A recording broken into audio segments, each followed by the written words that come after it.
Happy Thursday, everybody, and welcome to Just Parlays. I'm Jim Williams, and beside me, the one, the only Chris King.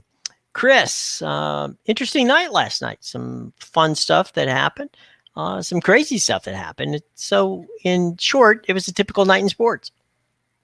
Yeah, I was disappointed with the way Gonzaga played for a long stretch of that game last night against Pepperdine. I thought they were going to blow them out of the gym, and all of a sudden they kept turning the ball over, and next thing you know, it was an 8-point game midway through the second half. And I was like, I put out on Twitter, I said, when is Gonzaga going to turn around and blow this team out?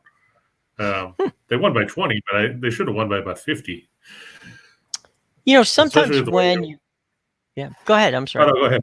No, you're fine. Go ahead.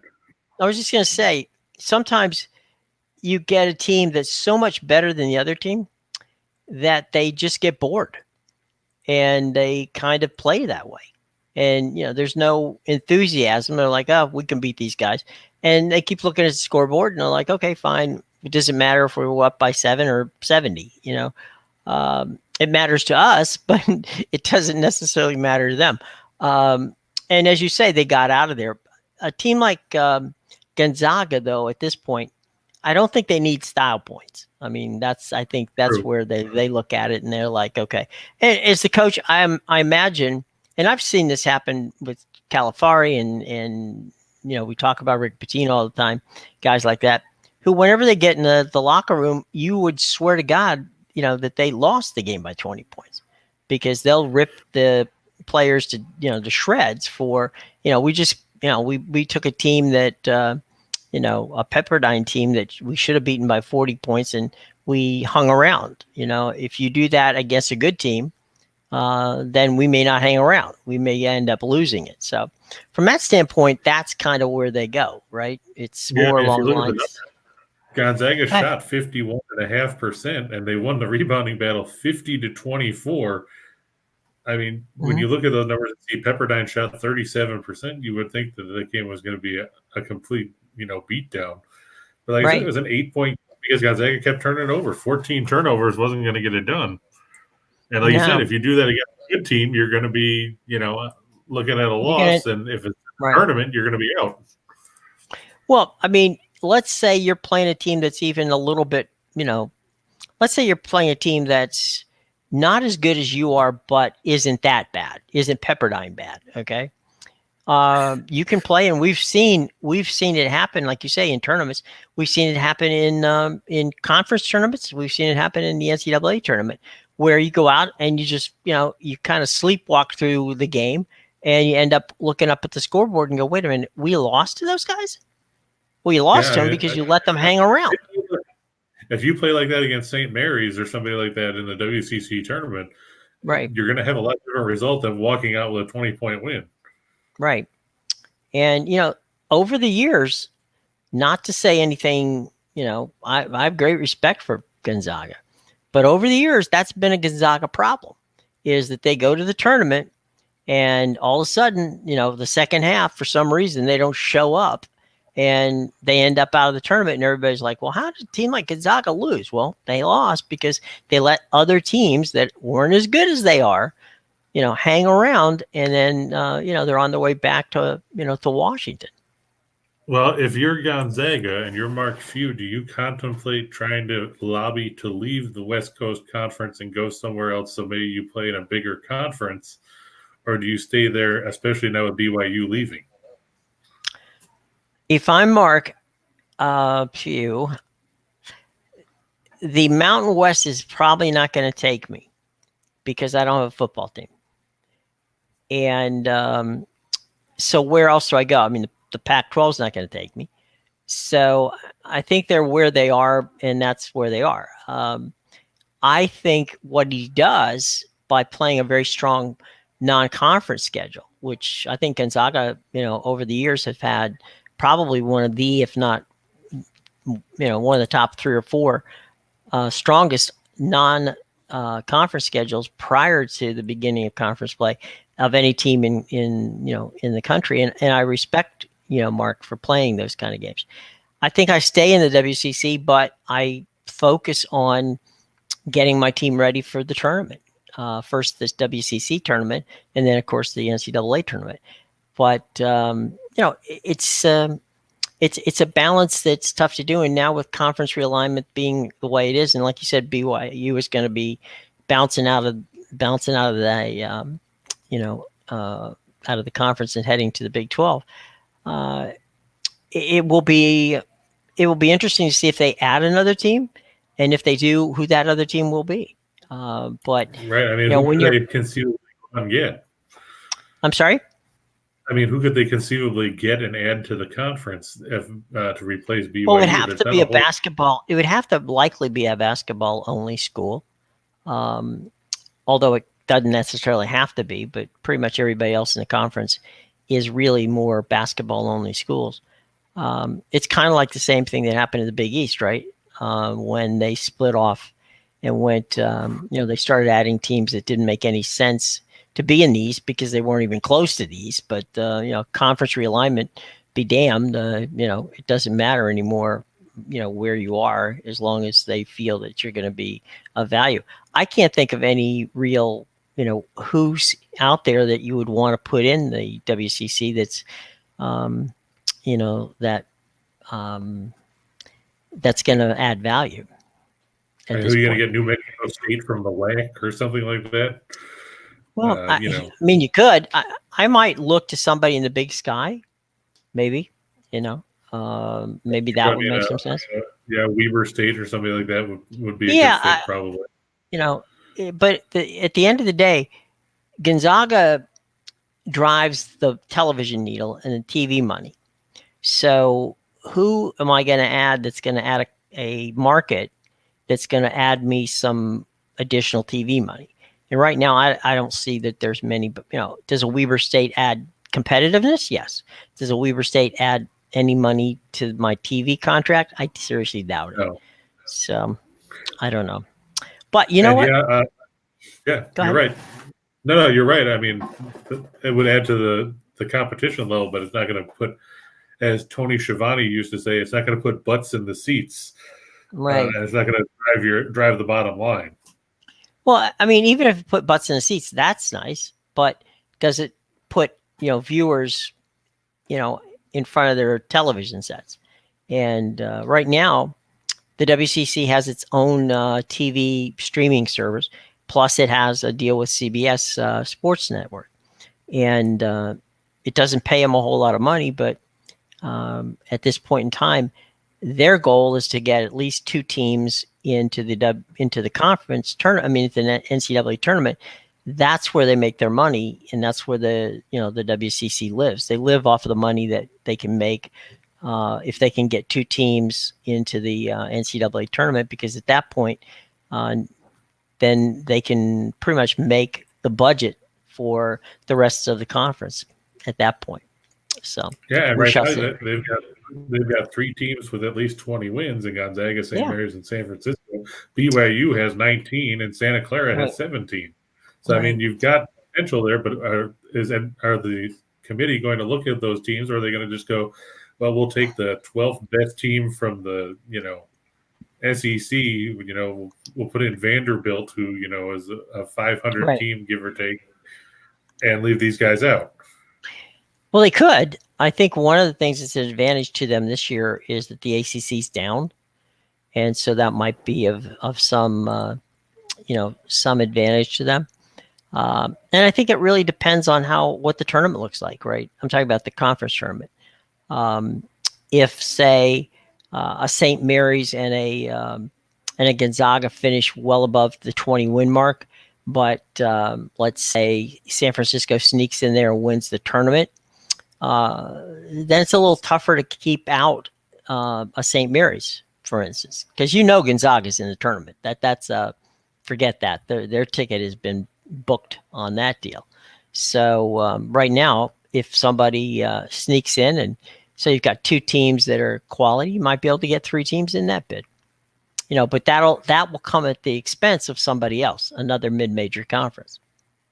So if true, to the point unknown about Utah last night, Utah disappointed me down the stretch in that game. Royce O'Neal got very complacent on a couple of possessions, throwing lazy passes. I talked about this with Rachel last night, and the fact that Royce O'Neal is eating big minutes right now. It just shows that Utah needs another floor spacer. This is where Joe Ingles getting hurt really hurt the Jazz going forward. And they didn't play to their strengths in the fourth quarter of that game. I mean, they were up 12 with 6 minutes to go and let it slip away. Donovan Mitchell really wasn't involved down the stretch, which didn't make sense to me at all. I mean, he had 33 points or something in the first three quarters, and they barely gave him the ball in the fourth, which didn't make sense at all. But well, I'll they've tell got you time what. to figure it out. Break. No, go ahead. I was just going to say. Figure it out. There you go. All right. Well, I'll tell you what does make sense. And that is that BetMGM has a cool deal for all the basketball fans. Okay. And, we love BetMGM here. And here's the deal. All right. Use your BetMGM app, then place a bet of at least $10 on any NBA game and get $200 if either team hits a three-pointer. How about that? Okay. So it's really simple. Like we said before, you go to MGM, BetMGM, download the app. If you don't already have it, you should have it because we have it on our phones. Use your BetMGM app, place the bet of at least $10 and on any NBA game. And if one of the teams hits a three-pointer, you get $200. Now, if they don't hit a three-pointer, please tell us because that may be a record since they initiated the three-point play. So hopefully we'll see a three-pointer. But remember that you must be 21 years of older to play, and be sure always to wager responsibly. And that's from our friends at BetMGM. And because it's Thursday, it must be mid-major day in Kentucky because there they are, the Murray State Racers and the Austin Peay Governors. As you see, the money line is prohibitive in favor of Murray State here, which is why I probably wouldn't play it. But hey, Gonzaga was going off at minus 5,000 on the money line last night. So, well, just for those who might be new to to gambling, and we do have some new folks there, Chris. Explain what the minus 2,000 means. It means if you were to bet $2,000 on, for some ungodly reason where you had that much money burning a hole in your pocket, and you bet it on Murray State to win, you'd win $100.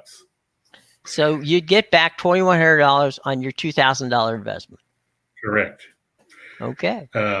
Meanwhile, the point spread goes off at minus 110, so you'd be in a lot better shape. Should Murray State cover the line, which I think they will. I mean, they beat Austin Peay. It was a closer game than most expected last month at Austin Peay. It was a 12-point game. But this one's at home, and let's face it, Murray State is 13-0 at home. They're 14-0 in the conference. Meanwhile, Austin Peay is 4-10 on the road. They're 6-8 in the Ohio Valley. We talked about the other day when you saw Austin Peay on our board being favored. It would probably be the only time you ever saw them on there in that situation, and they didn't really play all that well in that game against Eastern Illinois. They were up close to 20 in the first half and ended up winning by less than that with a disappointing second half showing. Murray State is 19th in the nation in scoring offense at 80 points a game. It seems like it doesn't matter if Ja Morant left a couple years ago or not. They just keep running right along. They're 23rd in field goal percentage. They're 28th in two-point shooting.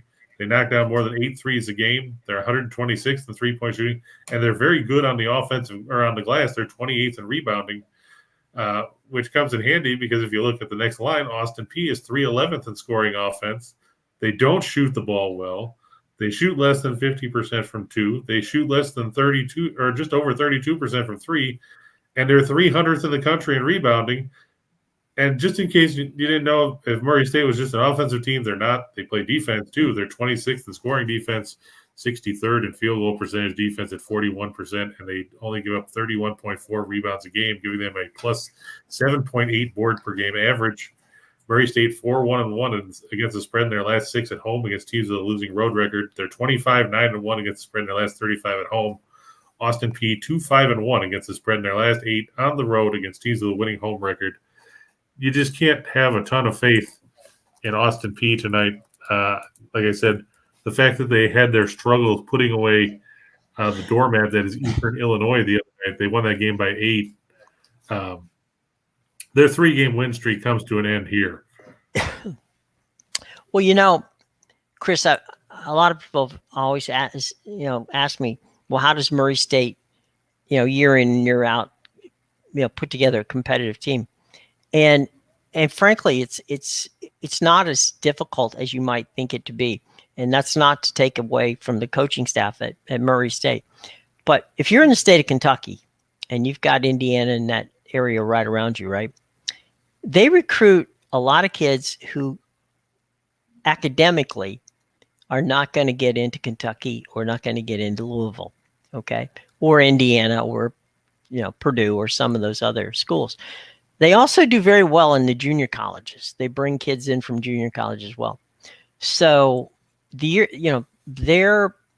theory of the case at Murray State has been, we can get 5 kids who can play very good basketball year in and year out just in the state of Kentucky, whether we get them from junior college or whether we get them from recruiting them. And they're going to play for us the whole time. And so rather than being a one and done at Kentucky with Calipari, or whether you are at Louisville and, playing the kind of the ball that they play there, it's the big, those are the 2 biggies in the state. But, you can't sleep on Murray State because year in and year out, they put together a very competitive basketball team. That doesn't mean they always make the tournament, but it does mean they're always competitive. Right, and that's something to get, and it's just the fact that they play in a smaller conference like the Ohio Valley that people don't necessarily talk about them unless they up in somebody in the tournament like we saw with when Morant was there and everything else. Absolutely, and, so get overlooked. Absolutely. All right, from Murray State and Austin Peay, we move on to a couple teams we don't necessarily talk about out in the Big Sky. You got Northern Colorado. They're a 7-point favorite tonight over Idaho State. I know most of you guys probably don't watch Northern Colorado. They're in Greeley.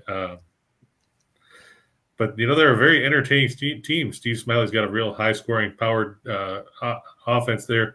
The Bears 14-11, 9-4 in the Big Sky. They're 6-7 on the road. Idaho State 5-18 in the conference.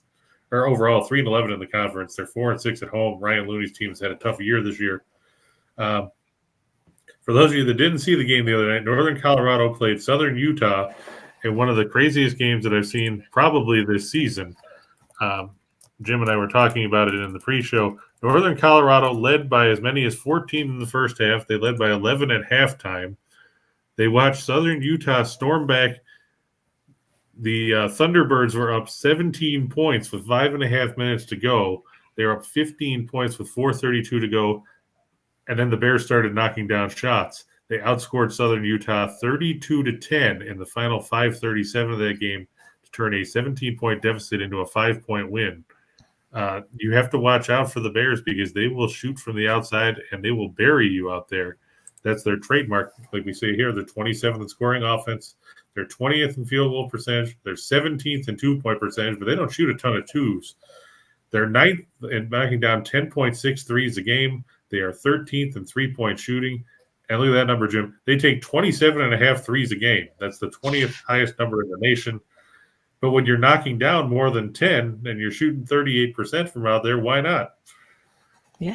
Meanwhile, you got an Idaho State team that doesn't know how to score. They're 331st in the country at 63.6 points a game. They're 309th in field goal percentage.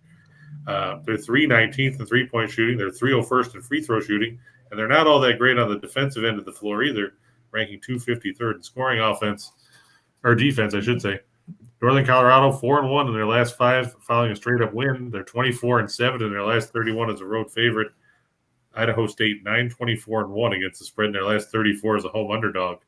After watching Northern Colorado bomb their way back into that game the other night, I mean, normally when you see a team down 17 with less than 6 to go, you think it's over. They had a win probability of 0.7% when they trailed 87-72 with 4:32 remaining in the game. So they scored 28 points in the last 4.5 minutes. Wow. To get in there, you have to think that Northern Colorado will bury people from the outside again. Dalen Kuntz, Matt Johnson, Drew Cuxhausen. Look for those guys to have another big night and carry the Bears to a win. Danny has a question. No, Danny has a question for us, Chris. Towson and Wilmington. Towson and Wilmington.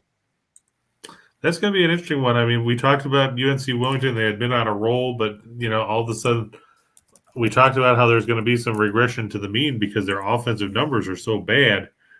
They're coming off a couple more wins. They lost to Elon, which was a real surprise. Then they beat William & Mary. Then they lost to Hofstra, and they've coming off wins over Charleston and William & Mary again. But playing against Towson, when you shoot as poorly as we've seen UNC Wilmington shoot this year, and let's face it, they aren't that great when it comes to knocking down shots. They're coming currently ranked as of today 270th in field goal percentage at 42.3 points a game. You're putting a lot of pressure on your defense, which isn't that great either. They're 261st in field goal percentage defense. I like Towson. I mean, they played some good basketball, and they played some quality teams that we talked about earlier. They lost to Pitt, they lost to Monmouth, they lost to San Francisco, they fell to Ohio State. But they played all those teams tough. I mean, Ohio State beat them by 11 in Columbus. San Francisco beat them by 10 on a neutral floor. Once they kicked into conference play, they've gone 10-3. They're coming off a 36-point demolition of Elon the other night.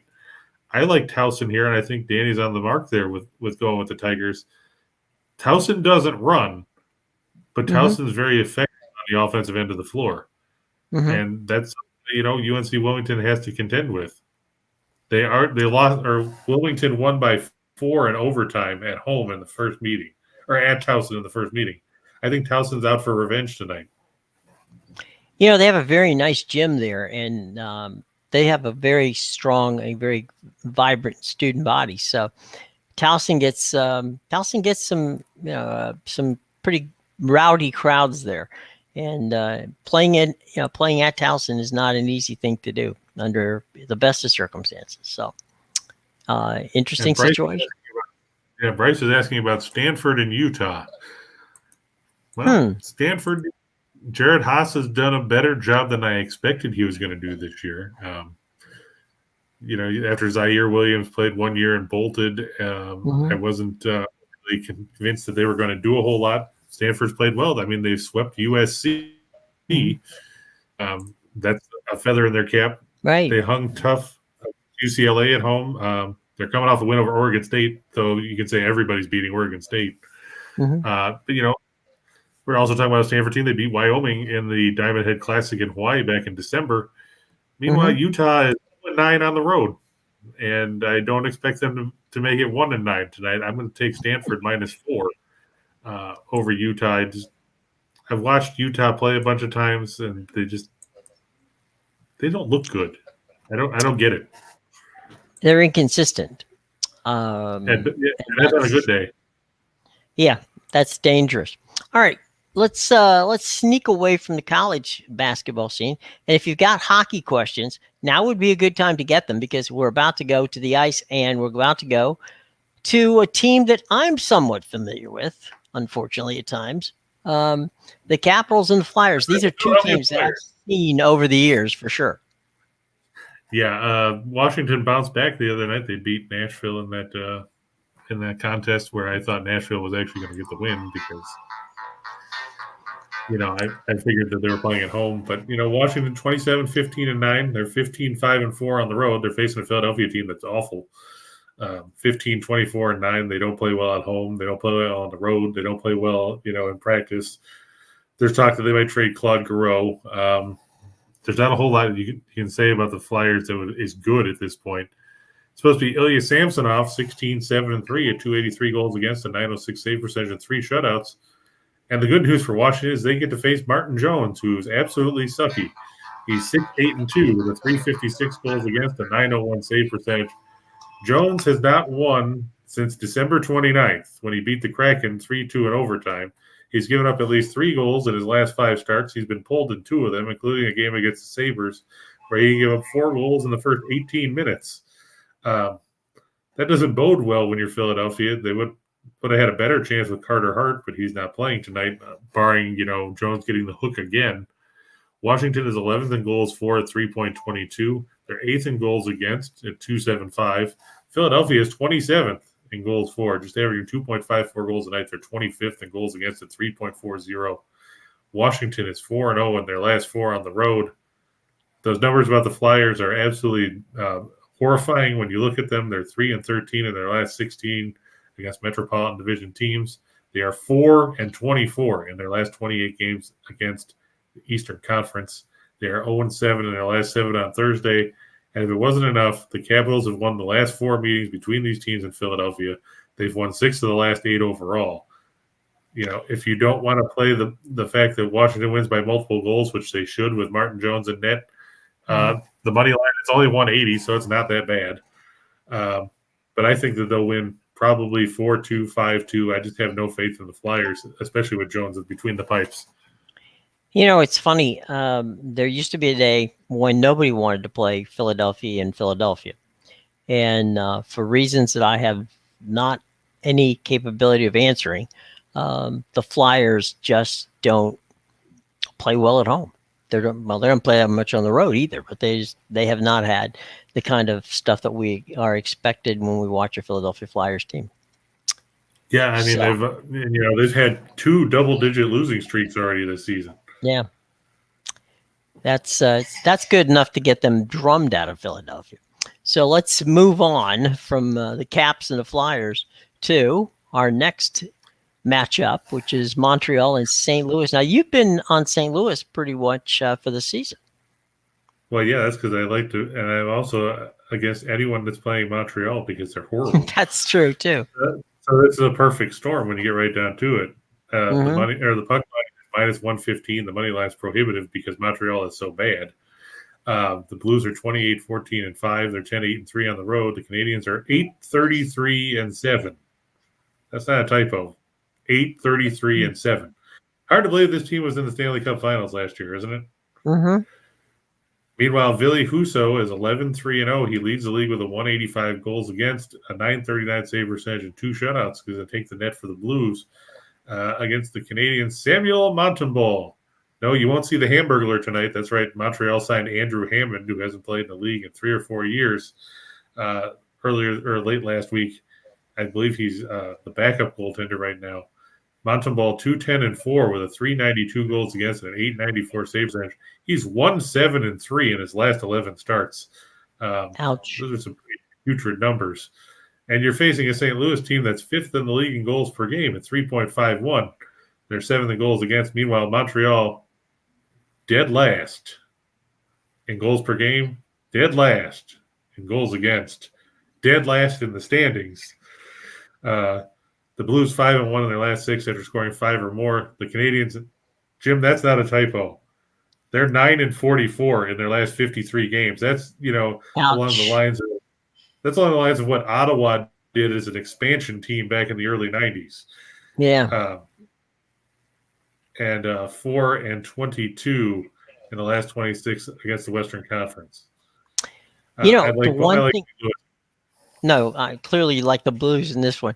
The one thing I have to say about Montembeault is that he's got the best name of any Montreal professional player since Jean Bocabella, the catcher for the Montreal Expos back in the day. So that's about all we can say good about Montreal and St. Louis. So I guess it's time to go from that game to the hardwood in the association.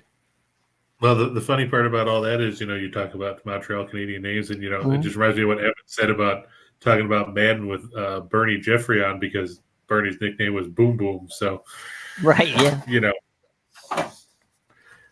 James, I know that people, I think that I don't know what happened with the Buffalo Eastern Michigan game on the website. It wasn't one that I was assigned to.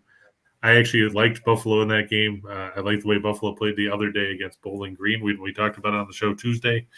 Good to see UB pick up another win.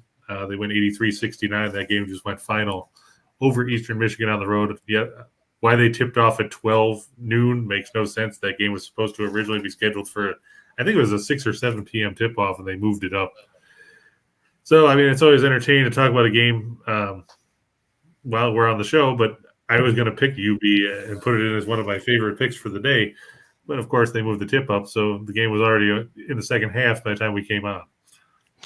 Well, it's even better because now you can say that you pick them to win. Well, yeah, but I mean, nobody can bet on it now. It's over. Yeah. But I mean, I looked at the game last night and I saw, how UB rolled over Bowling Green Tuesday night. It was a game we had on the board. Right. And, now that gives the Bulls 5 straight wins. They're now 15-8. They're 9-4 in the MAC. They're not going to catch Toledo or Akron in the Mid American, but well, you never know what happens come tournament time. That's true. I mean, so they've got that going for them. By the way, James, what happened to Sacramento? We'll wait for that answer, James. By the way, in your honor, while we're teeing up for the Mavs and the Pelicans, smash that like button, as James would have you say, and subscribe. So please do that for us. Thank you, James. As you sort out the Sacramento situation, it's time to sort out the Mavs and the Pelicans. Well, real quick, Ryan wants to know if his Sharks are going to bounce back tonight at the SAP Center against Bruce Boudreau and the Canucks. Jim, what do you make of that game? Man, the Sharks have not been good at home, surprisingly so. What's the line? The puck line has Vancouver going as a slim -115 favorite. San Jose's at -105. Ooh, I don't. Bruce is my boy, so I'm gonna have to hang with him. I'm just gonna check the goalie matchup. It's supposed to be Thatcher Demko again for Vancouver. He's coming off that career high 51 save performance and a 3-2 win over Toronto Saturday. Right. Reimer is expected to get the start for San Jose, which is probably a better bet than Zach Sawchenko. Aiden Hill, normally the other guy, but he's dealing with a lower body injury, so he's shut down. Won't be back for probably another week or so. Who do you like, Chris? It's going to be interesting. I think I went with the total on this game just because I wasn't totally sure when I wrote the game for Winners and Whiners. I went with Vancouver just because of the fact that because they played better in their own end. I mean, the Canucks are fifth in goals against. Sharks are 21st. Neither team scores a whole lot, so that's a wash. Right. But it's like you said, San Jose hasn't been all that great of late and playing at home, and they've lost, 8 of 10 coming into this one. So, and we've talked about how well Vancouver's played under Boudreau. So I leaned toward Vancouver, but it's going to be a close one. Well, we hope for your sake, Ryan, because we know that you're a Sharks fan, that they can get back off the schneid tonight. Yeah, it's going to be an interesting game for sure. It'll be interesting. So we have a new deal from BetMGM for NBA fans, and tonight, while you're watching the Mavericks and the Pelicans, that might be a good game to use that MGM app on. Hey, Chris, what do you think? Right. I mean, the Mavs are playing quality basketball here. They're 34-24 overall. They're 14-13 on the road. New Orleans 23-35 on the season. They're 13-16 at home. One thing you have to take into consideration for New Orleans too is they're playing their third game in 4 nights. Where they beat Toronto Monday, then they lost to Memphis Tuesday, and now they have to play Dallas. Dallas coming in off that 107-99 road win over Miami Tuesday night. The Pelicans, they don't have any offense, which is strange when you look at some of the talent they've had. I mean, they traded away some guys to get McCollum, and I'm sure McCollum will help out offensively to some extent. But they're still 26th in scoring offense. They're 25th in field goal percentage. They are 27th in three-point shooting, and you've got to deal with a Dallas team that's second in the league in scoring defense. I mean, it's not just Luka Doncic scoring 50 points for the Mavs. They're actually playing defense, and that's something that wasn't really abundant when Rick Carlisle was coaching there. Right. I don't know if Jason Kidd's instilled defense into the Mavs all of a sudden or what, but Dallas 5-1 against the spread in their last 6 overall. New Orleans 2-6 in the last 8 following a straight up double-digit loss. They're 1-4 in their last 5 as a home underdog. Dallas has won covered in 4 of the last 5 meetings in New Orleans. I think they'll get the win here. New Orleans is going to run out of gas in the second half. As And both teams head into the All-Star break. Right. So, all right. The Mavs and the Pelicans, and we wrap up our NBA tonight going over to. Funny, we just talked about the Heat because we said Dallas beat them the other night. They're on the road now to face Charlotte. The Heat 37-21. They're 18-14 on the road. Charlotte is 29-30. I remember a few weeks ago, everybody was all high on Charlotte because they had won 6-7 in a row. Since then, they've dropped 8 of 9, and they've gone just 2-6-1 in that stretch against the spread.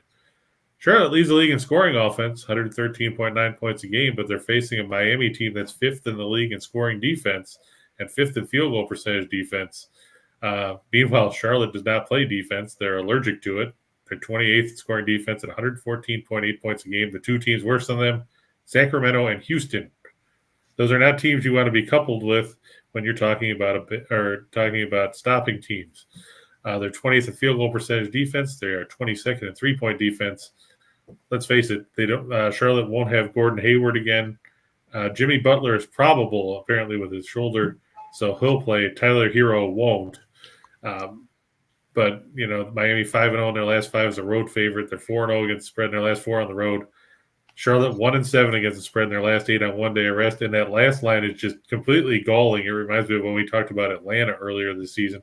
The Hornets are 0-8 against the spread at home in their last 8 games. I don't see them turning things around here. Miami's kind of run away and hid now with the Southeast Division. They're up 8.5 games in the standings. Right. And they're half a game behind Chicago for the top spot in the Eastern Conference. Charlotte goes down again tonight with another disappointing performance. You have to wonder, is James Borrego going to suddenly become the scapegoat for the issues that this team has had? It's quite possible. And the funny thing is that Michael Jordan, who, of course, is the owner of this team or is the head of the ownership group, is in Daytona because that's where his NASCAR team makes its debut. And so the great one is in Daytona while the Hornets are likely to lose to Miami. Is Bubba Wallace his driver? Yeah, Bubba Wallace is driving his car. So that's what I thought, but I wanted to double check. Yep, Bubba Wallace is with MJ's team, and let's talk about 2 for the money. All right. Let's do it. We just talked about the top one, Miami. Well, that was easy. I don't think we have to talk a whole lot more about that one. Right. At Murray State, we talked about the top of the show. I think we'll roll over Austin Peay. I mean, the Racers are very good at home. Let's face it. They're 2 losses this season when you look at who managed to knock Murray State off. Jim, any guess? They were 2 good teams. I remember that much. Well, one of them was good. The other one was East Tennessee State. Oh, that's right. Okay. But Auburn on the road. Yeah, they're a pretty decent team. Yeah, Bruce Pearl, I feel bad because, they're playing so well, but it's not going to really make a difference with all the show cause issues and everything else that they've had. But there's a Colorado State team that we haven't seen, that we've seen up on the board before. Good to see them back. Yeah, New Mexico burned me the other day. They beat Wyoming straight up. I was surprised with that when they played very well defensively. My question is, to put it in baseball terminology, Johnny Vandermeer is the only person to throw back-to-back no-hitters. Right. I don't think New Mexico is going to do that and shut down Colorado State the way they shut down Wyoming. Colorado State the Pit? Yeah, it's at the Pit. Okay. But Colorado State plays fundamental basketball so well that I don't know if New Mexico can hang. Well, now I could be wrong. I mean, we saw what they did with Wyoming the other day, but I don't see Pitino's team doing that twice in a row. No, they and that's Richard Pitino. Just in case anybody wonders if Pitino left Iona all of a sudden. Right. And flew down to New Mexico. Yeah. Colorado State has been consistent, and that's what you want this time of the year. And once again, we continue to see that teams in these mid-major conferences like the the Mountain are to be reckoned with. Yeah, So. I mean that's the problem is everybody overlooks these teams because of the fact that they're not on TV every 5 minutes. It's not Duke, it's not Right. Kentucky, it's not Tennessee, it's not Baylor, it's not Texas Tech Mm-hmm. or Ohio State or Purdue or Michigan State. Right. These are teams that that you only catch on the ESPN 37, or if they ran out of other programming and they don't want to show cornhole, you'll see teams like Colorado State, Right. unless Fox Sports wanted showing them, but or they're on CBS Stadium. Stadium has a lot of those games, as does CBS Sportsnet. But you have to go looking for them. But they're worth looking for. That's for sure. Speaking of 4, we went 2 for the money. Let's play 4 for the show. Yeah, I'm back. I mean, there we go. Yeah, the Rangers. The Rangers are back. Yep, they're at home tonight against the Red Wings. Detroit has been very leaky of late. We saw them give up 7 goals the other night to Minnesota. The Rangers play very well at home. We saw them beat Boston in a shootout the other night, which benefited us because we told you that the Rangers would win. It's an original 6 battle, but Detroit, they've played well, and much to the chagrin of Detroit Lenny, we're not gonna back the Wings tonight. It's tough to go into Madison Square Garden with a young team. Detroit, sure, they're better than they've been in recent years, but that's not setting a very high threshold.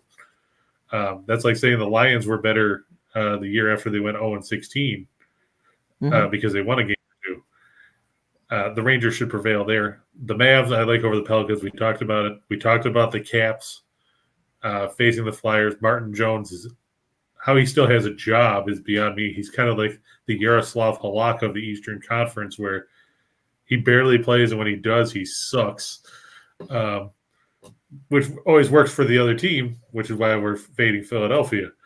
And Northern Colorado over Idaho State. Like I said, if you can score 28 points in 4.5 minutes and erase a 15-point deficit against a quality team, I think you can beat a team that's 5-18. Pretty good shot of it, I would guess.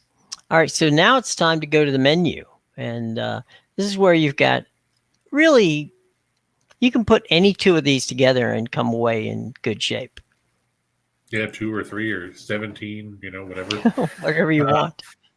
Yeah, that's the fun of it, though, is, we don't have to put them together for you. We can just give you the options and you can build them how you want. Right. Montana State, they're going to go on the road to Cheney and face Eastern Washington. I like the Bobcats to come out with a win there. They're only favored by 2, so it's a small line to work with. Same thing with Kansas City, the Roos, Jim's favorite mascot. They go on the road to face my Roos are playing. Face the North Dakota Fighting Hawks. North Dakota's been awful this season. I think Kansas City can go up there to the Fargo Dome and come up with a win. Speaking of teams that have played well, how about North Texas? It's another team that nobody ever talks about because they play in Conference USA, and they don't get to play a lot of marquee games. I mean, they did face Kansas and Buffalo and Miami earlier this season. They beat Drake on a neutral floor. They beat UMass. They beat Wichita State, who's on the road, which Wichita State's a decent team in the AAC, and they're 11-1 in Conference USA. Grant McCaslin, he got North Texas into the tournament last year, where they knocked off Purdue in the first round. Right. Because anytime anybody picks Purdue in a big game, they find a way to lose. And they gave Villanova a run for a while before getting dusted in the second half of that one. But, they're 18-4. I think that they should be able to go on the road and beat Florida Atlantic. I know Dusty May's done a good job with the Owls. They're 13-3 at home this year, but I just like the Mean Green a little bit more than I like the Owls. North Texas, they're playing down. They're playing down in Boca. Correct. Okay. But North Texas plays. They're one of those teams that's kind of like a boa constrictor. They'll just squeeze the life out of you on the defensive end of the floor. Yep. And that's the way it goes there. Wagner, we've talked about them a couple times. They're facing Sacred Heart on the road. Wagner's played well in the Northeast Conference. Nobody ever talks about them either because people are like, well, I don't even know what the Northeast Conference is. I don't know where Wagner is. They're on Staten Island. I'm sure that, if you ever watching Practical Jokers. Take a left from Rochelle's house, and they're down the street. Yeah, as I say, if you ever watch Practical Jokers, I'm sure if you ask Murr, Sal, Q, and now that Joe Gatto's gone, if you ask them, they could probably point you right where it is. But yeah, they're facing Sacred Heart. Sacred Heart hasn't been great this year. They're 4-8 in the conference, or 8-17 overall. I like the Seahawks in that one. On the ice, Winnipeg over Seattle. The Jets beat Minnesota yesterday, which was surprising because I figured they were going to just go in the tank again. Seattle, we know their issues. We don't have to beat them into the ground. I like Edmonton, either with or without the puck line, whichever is easier for you guys, whatever you want to do. They get to face an Anaheim team playing the second game of a back-to-back. Anaheim dusted 6-2 last night by the Flames in a game where we said the Flames would win and cover the money line and go over the total, and all those things happen. It's going to be Anthony Stolarz in net for the Ducks tonight, not John Gibson. Also, Edmonton 3-0 under Jay Woodcroft, who took over for Dave Tippett after he was fired last week. Vancouver and San Jose, like I said, I think it's going to go over the total. The last meeting was a 5-2 or 5-3 win for Vancouver. Both these teams are desperate to pick up wins. They're both, I think, 6 or 7 points out of the last wild card spot in the Western Conference, so they need to pick up some victories. Look for a lot of open-ended rushes here, and that one pushes over the number. On the hardwood, I'm going to go with the Bucks -6 over Philadelphia. After seeing Philadelphia completely forget to play defense against Boston the other night, giving up 132 points, I shudder to think what they're going to do facing Giannis Antetokounmpo and the Bucks at the Fiserv Forum. I like Milwaukee there. I'm just going to keep fading the Rockets. I don't care. I know it's a bit high on a money line if you don't want to lay the 10.5 points, which I get because it's the Clippers. Houston's playing the second game of a back-to-back. They played yesterday and lost by 3 to the Suns, but they blew a big lead. Phoenix rallied without Chris Paul, who was ejected. And Brooklyn, we told you yesterday to take them over the Nets or over the Knicks. I mean, they were down 20 in the first quarter and still came back to win outright. Never mind the points they were getting. They get to face the Wizards. Both teams playing the second game of back-to-back. Washington fell at Indiana yesterday, 113-108. Playing at home, I look for the Nets since they only had to go, from one borough to the other to come up with the victory at the Barclays Center to head into the break with a little bit of momentum. Jim disappeared. So if there's any questions out there, we'll feel free to throw them out there and we will answer them. I see, James, were you asking about UAB in South Alabama, or were you going with those two as a couple games you were looking at? I hadn't really looked to see what was going on with UAB tonight. I know they played some very quality basketball. Oh, UAB's playing Rice. That'll be an interesting one. Rice is not Rice isn't the pushover that they used to be when you get right down to it. For UAB being 14-1 at home.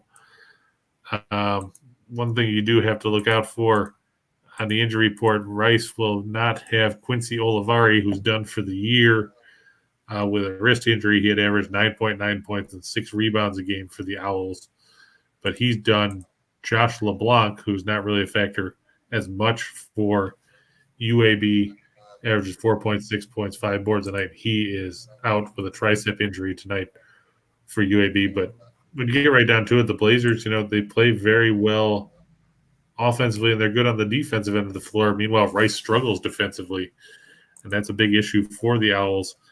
Surprisingly, Rice handed UAB one of their conference losses, beating the Blazers 85-80 at home earlier this season. So it's a bit of a revenge game. Like we said, UAB plays very well on their home floor. They're coming off in their last couple of home games. They whipped Middle Tennessee by 22. They whipped Southern Miss by 21.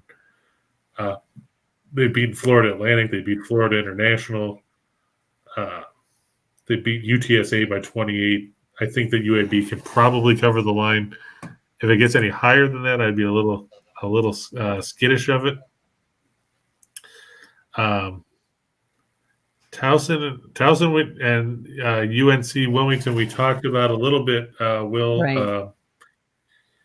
UNC Wilmington is due for regression. I know they beat Towson at Towson in the first meeting, but Towson's been playing better basketball than UNC Wilmington has of late. Beating William and Mary doesn't really impress me all that much because everybody beats William and Mary. It's kind of like, the bully beating up the little kid and taking his lunch money. That's basically what William and Mary is. They're the lunch money. Yes. Yeah, they're the free money machine of the CAA. Yeah. So I would look towards Towson in that one. What was the other one that we were talking about here?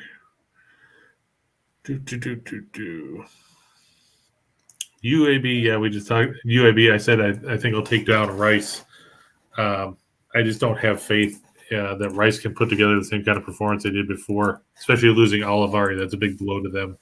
Yeah. Akron, Akron is due to bounce back. I don't know how they lost to Western Michigan the other day. That's just a completely galling loss, and you have to think John Gross is going to be completely steamed about that one. They're facing a Northern Illinois team that is not very good. Despite being in the middle of the pack in tempo, Northern Illinois still doesn't score. Akron, they only won by 6 in the first meeting at Northern Illinois. I think they'll win by double figures tonight over the Huskies. Rashawn Burno has to find some scores on that team because he doesn't have any. Bruins and the Islanders. Last I checked, you're still not going to see Bergeron. I think Marchand is still serving his suspension. Boston struggles offensively without those guys. I mean, don't get me wrong, you're going to struggle when you're minus 2/3 of your top line. I mean, right. But the fact remains that, Boston still just is not – they're trying to rely on goaltending and defense, and that doesn't always work because you still have to score. See, Bergeron is marked as questionable. Marchand doesn't come back till next week. It's supposed to be Sorokin and net for the Islanders against Ullmark for the Bruins. I kind of like the Islanders are playing at home, and until I can see Boston actually put some pucks in the net, I mean, you look at the last 4 games, the Bruins have scored a total of 5 goals, and 2 of those were in the game where Bergeron got hurt, and then Marchand got suspended. So if you look in the last 3 games, without those 2 guys, Boston has scored 3 times. I know the Islanders lost to Buffalo the other day. That was a horrible game for the Islanders. But they should bounce back at home. If they want to have any chance of trying to make any kind of run, they need to start winning some games, and that starts tonight. If they don't, you might as well write them off. Yep. We got a couple quick things before we get out of here. First of all, Scott and Scott coming up at 3 o'clock on Back to the Window, right here on the Winners and Whiners Sports Betting Network, so don't forget that. Tonight is the final night before the All-Star break in the NBA. So we've been talking about our Bet MGM NBA promotion. All the information on that is in the show box below. Be sure to check that out. If you are looking for some interesting things to watch on TV tonight or late this afternoon, Tiger Woods is back as a host in Los Angeles. 1 year ago is when he had that tragic accident. And, of course, he will be not playing, but he will be being the host at the beautiful Riviera Country Club in Los Angeles, where the Genesis Invitational will be played over the weekend and starts today. And then tonight on Fox, you've got FS1. You've got NASCAR with the Twin 250s. We'll find out who's going to be in the rest of the field for Sunday's Daytona 500. So besides the NBA, besides the NHL, besides good college basketball, we got some golf, and we got some NASCAR that is certainly worth your attention over this evening. Chris, anything that you'd like to chat about before we head out of here on a Thursday?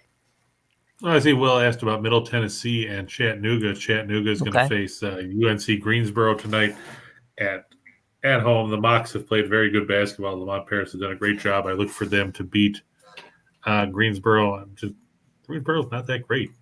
Mm-hmm. People talk about how they're supposed to be a good team. And then Middle Tennessee is at Florida International. I get the Panthers have won 10 of their 13 games at home, but Middle Tennessee has played some quality basketball. They won 3 in a row coming into this one. I look for them to beat Florida International. I just don't trust the Panthers. They've lost 4 of their last 6, and one of the wins was a 1-point win over Marshall.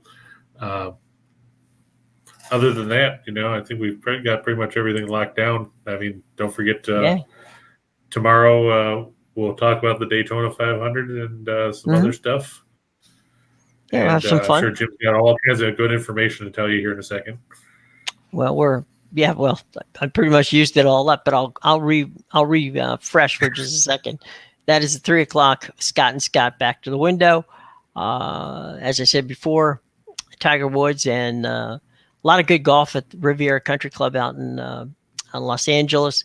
And tonight, if you're a NASCAR fan, FS1 has the twin 250s, which should be a lot of fun to watch. So that's what we can do. We've already talked about some great NHL stuff, some good college hoops, and the last night before the NBA takes a much deserved and much anticipated All-Star break. So that's pretty much what we got for this afternoon. Don't forget tomorrow.